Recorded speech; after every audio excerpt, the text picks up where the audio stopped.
I'd like to call the meeting to order. I'd squel, CM na CA, I'd squalawan, Quanta Selam Nala. I would like to acknowledge that this meeting is taking place on the lands of the Hope-Meeting speaking people, specifically the Quamitson Village. The Board of Education is honored to be able to collaboratively walk beside the Quwetson, Malahat, Spasas, Halalt, Penelakut, Stamanis, and Layaxan peoples who have cared for this land for thousands of years. May we walk gently on the ceded and unceded territories of their lands as we work together to lift up all the ha-has for now. Motion to adopt the agenda, moved by trustee Doman, seconded by trustee Sousa. All those in favor? Thank you. Secretary Treasurer. Thank you. We are joined today by our auditors. We have Darren Freer and Trevor Wan with us from Baker Tilly, Victoria, and they are going to be providing an overview of the 2023-2024 financial statements and the auditors' related comments. In your agenda package, you're going to find our financial statement and discussion analysis document. Now, we don't have Mike Russell with us anymore, so I had to take all the photos from last year and carry them over, but hopefully we'll get a refresh in the future, but the content has been updated. And the purpose of this document is to help the reader make a connection between the decisions the board made over the last year and the actual performance of the school district. And it will be submitted to the Ministry of Education and Childcare when we following the adoption of the financial statements this evening. So I encourage you all to read this as it will help you get a better understanding of the financial statements. Basically, it takes all of our financial data and puts it into layperson's terms, or was information on enrollment. When you look at a financial statement and you see a capital schedule, what did the district actually buy? So you'll see if we bought school buses or renovated a school and what those specific projects are. There's some language in here around the differences in special purpose funds. So why did those balances change? And it will describe things like the fact that the board received the Feeding Futures grant that wasn't there the year before. So it does give you a lot of additional information. You can see the enrollment trends. For instance, there's a tie into the board strategic plan, on and on and on it goes. But before I pass to, well, you can read it at your leisure. There's lots of information here. It's a multi-page document. I could spend a great deal of time on it, but I think it's just an important one for people to read at their leisure, because a real key part of this is what happened in the financial year. And before I pass to Darren and Trevor, of course, I have to make my annual acknowledgements. Firstly, thanking the school district's financial team. It was a very challenging summer that required many manual processes for a period of time. And those then had to be entered into the system before we could start the year end, which delayed the whole process, delayed the audit. And here we are, only 8 days delayed. 8 days. We're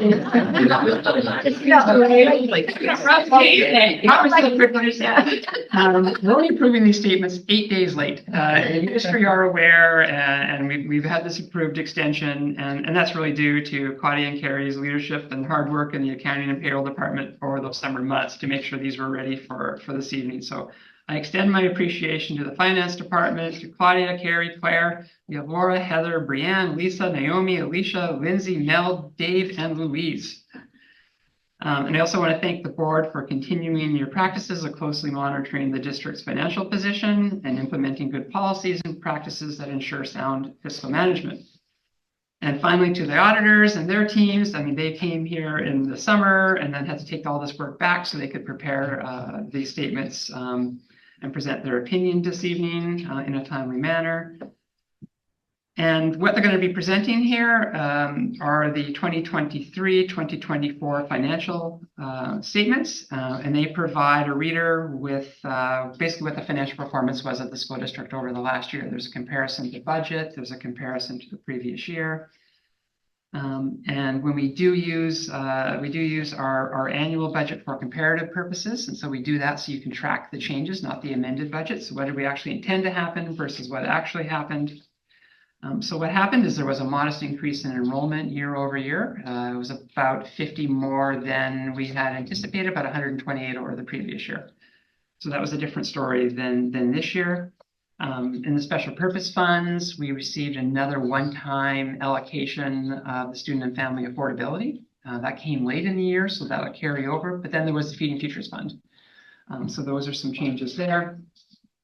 Unrestricted surplus has grown beyond what we had projected.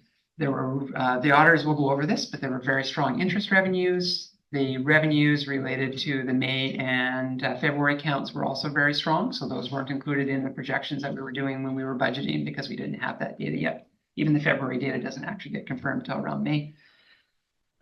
We also saw our absenteeism trends change. So in previous years, the last couple of years, we have seen April, May, and June look like January, February, March. In past years, spring break defines a change in the use of absenteeism. After spring break, often it's sunnier, the year's coming to an end, there's fun things happening at schools, and our staff tend not to take as many days. So that trend returned to normal. Again, the auditors will go over some data on that, and we can talk about how that's actually less this year than last year with a 6.75% wage increase. So dollar to dollar, that means we have better performance around absenteeism. And it was a warmer winter. The auditors will highlight that the utilities are likely better than previous year. So with that, I'll pass to Darren Freer and Trevor Wan, who will walk you through the statements. Yeah. Hi, everybody. Thanks for having us. Jason, could you turn to the financial statements? I can sort of walk everybody through a couple of pages. Do my fancy report. It goes on and on and on. Scrolling.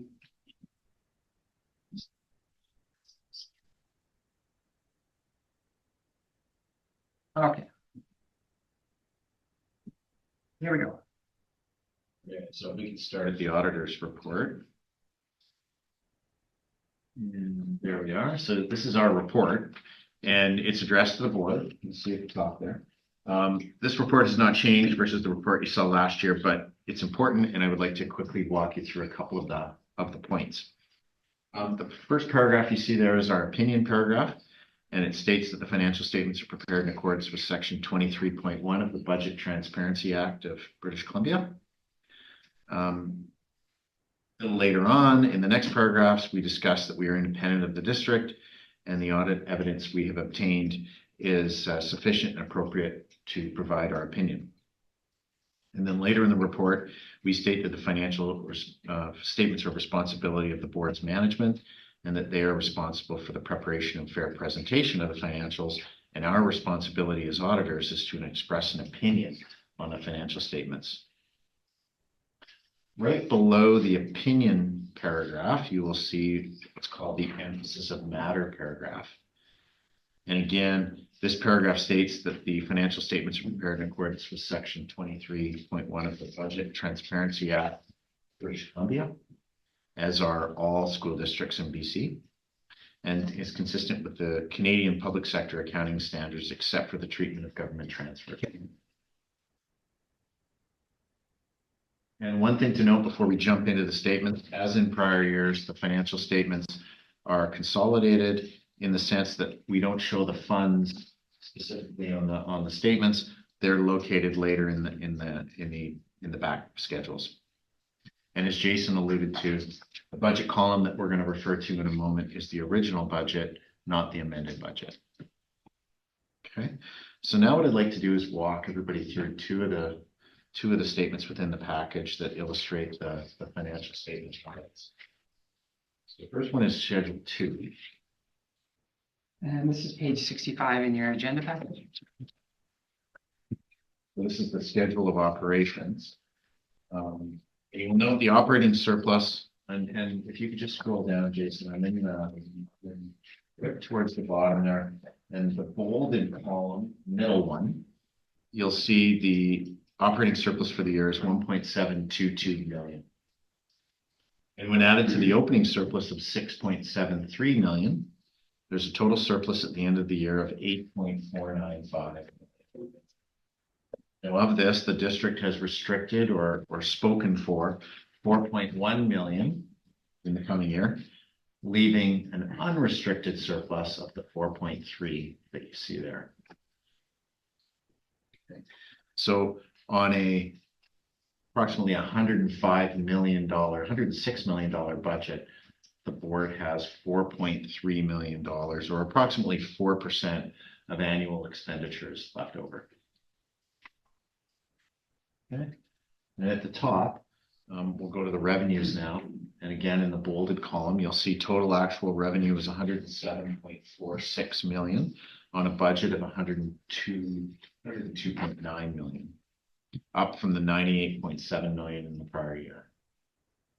This is an 8.8% increase in revenue over last year, resulting from a number of factors. We've got an increased operating grant this year as a result of the increased students. There was the funding of the labor settlement, increased childcare funding, and as Jason mentioned, you'll notice in investment income there, you'll see it's about 6 lines from the top.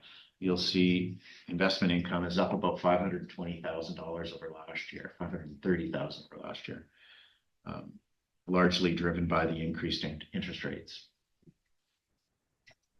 So now if we could turn to Schedule 2B, I think it's a couple of pages further. Page 67.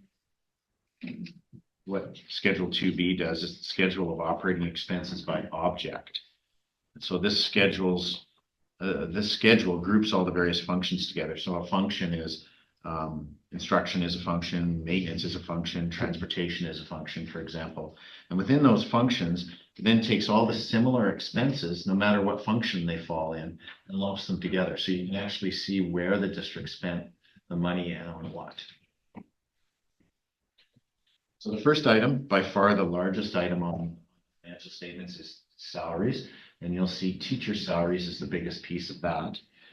$42.7 million spent this year. And that's above the amount spent in the prior year and very close to budget, very close to budget. This correlates with the salary increase received during the year, the enrollment increase, the increase in the number of teachers, offset like every year by the ever-changing staff mix that occurs during the year with the various levels of the teachers. The next line is principals and vice principals. You'll see an increase over last year's results and over budget. And that theme is going to continue here for the next few minutes. An increase over the prior year and an increase over budget, largely driven by the salary increase that was received during the year. Okay. The next line is educational assistance. You'll notice an increase again over the prior year and over budget, incorporating the wage increase and also incorporating the increase in designated students from educational assistance. Support staff salaries is next. You'll see it's slightly under budget and over last year. And again, here there was a wage increase during the year. The other professionals category also shows an increase over the prior year in budget. Again, the wage increase accounts for that. And the last item in the salaries area is substitutes. And you'll see that the 2024 results are under budget and under last year's results. So for the first year in a while, as Jason mentioned earlier, we see a decrease here as absentee rates are down. Next is the employee benefits subtotal. And you'll see that the 2024 actual results are over the 2023 results, largely driven by the increase in salaries and the increase in the premium costs for the various benefits. Yeah, and sorry, just to interrupt that, that's a very significant percentage increase. So it's not only just $2 million, but as a percentage of salary, the benefit costs in this last school year went up substantially based on usage of extended and dental health programs. The next section, if you could scroll down just a little bit, is the services and supplies area. And overall, if you look at the subtotal there, you'll see that $10.1 million was spent on a budget of $9.98. And at play here are a couple of fluctuations. The largest one is in the services area. You'll note that it's up over the prior year due to an increase spent in consulting and professional fees. And of course, inflation reared its head there as well. Something else to note, you'll notice in the insurance area, it's about the fourth line from the bottom. It's the insurance costs are up over last year and over budget due to rate increases in insurance and an increase in claims. And lastly, some savings were achieved in the utilities area, as Jason mentioned a few minutes ago. You'll notice that the expenses this year are below budget, largely due to what we're seeing in a lot of our clients. Just a warmer winter means less money spent on utilities. So overall, you'll see total operating expenses, the very last row there, 105.5 million spent on a budget of 105 million. So a very, very close year at the end of the day with that amount of dollars. At the end of the year, you have a $4.3 million unrestricted surplus on the $105 million, $106 million budget. So in closing, we'd like to, as Baker Tilly, would like to thank our colleagues, Jason and Claudia and team, for a really good year and some trying circumstances. It's late in June, but they did great. So thank you guys. On behalf of the board, we just thank you for your flexibility this year and thank you for walking us through changes and as well, thank you to the team for amazing job that you did. So please send our thanks to the rest of the team that's not here today. Trustees, any questions for superintendent? For the secretary, treasurer, or the auditors? Trustee Sousa. Thank you. And this looks great. I just fabulous work all around. It was good to note that the sort of financial statement, and I love that it's like the format's very similar, it's easy to read and whatnot. And I take the point also that, you know, with the sort of shift from Mike, that one piece possibly fell through the cracks, and that is, like I mentioned last year, the acknowledgement, territorial acknowledgement. This is incorrect. The last part here, and it's really, really important to get this right, that when there's a reference to Inuit and Métis, that should not be in a territorial or land acknowledgement. So I recommend removing the last paragraph or shifting the last paragraph under dedication or something. It should not conflate a land acknowledgement with a dedication, especially when we're referencing Inuit and Métis. Thank you, Trustee. Sort of move that forward for next year, and any other land acknowledgement in terms of. It can be amended now before. I was just gonna see if we can. That would be great. Yeah. We'll make that change before it's submitted to the ministry. Any other comments, questions? Seeing none, we have a motion before us. The Board of Education of School District 79, Cowichan Valley adopts the 2023-2024 financial statements. Moved by Trustee Lise, seconded by Trustee Thorn. All those in favor. Thank you, trustees, for coming in for the special open. Motion to adjourn. Moved by Trustee Sousa, seconded by Trustee Gilman. All those in favor. Thank you.